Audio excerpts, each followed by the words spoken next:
વડોદરાની માંજલપુર બેઠક પર ભાજપનો ભવ્ય વિજય થયો અને ત્યારે ભાજપના કાર્યકરોએ જીતની ભવ્ય ઉજવણી કરી। ભાજપે કોંગ્રેસની હાર પાછળ નકારાત્મક રાજનીતિને જવાબદાર ગણાવી તો કોંગ્રેસના પ્રવક્તા મનીષ દોશીએ નિવેદન આપતા કહ્યું કે મોટાભાગે વિધાનસભાની પેટા ચૂંટણીમાં સત્તાધારી પક્ષનો વિજય થતો હોય છે। મનીષ દોશીએ કોંગ્રેસ કાર્યકરોની મહેનતની પ્રશંસા કરીને પરિણામને સ્વીકાર્યું। નહીં ફક્ત માંજલપુર પણ આખા ગુજરાતમાં ક્રમશઃ ભૂસાતી જાય છે એનું આ એક પરિણામ છે।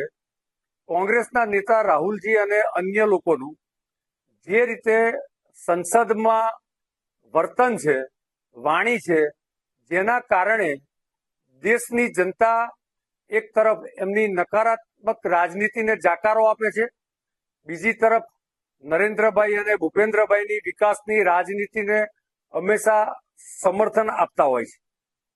કુલ મળીને કોંગ્રેસે એ પ્રકારનું આ વખતે ષડયંત્ર કર્યું હતું કે માંજલપુર વિધાનસભાના ઉપચુનાવમાં ઓછામાં ઓછું મતદાન થાય કે જેથી એમની જે દર વખતે નાલેસી ભરી હાર થાય છે એ હાર ઓછી થાય।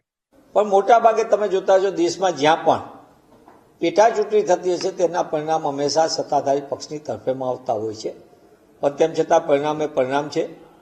કોંગ્રેસ પક્ષના ઉમેદવાર ભીખાભાઈના સમર્થનમાં કોંગ્રેસના તમામ કાર્યકરો આગેવાનોએ સામૂહિક રીતે સારું સંગઠનાત્મક કામ કર્યું, સારી રીતે પ્રચારની કામગીરી સંભાળી હતી અને મર્યાદિત સંસાધનો વચ્ચે પણ અમે મક્કમતાથી લડત આપી છે।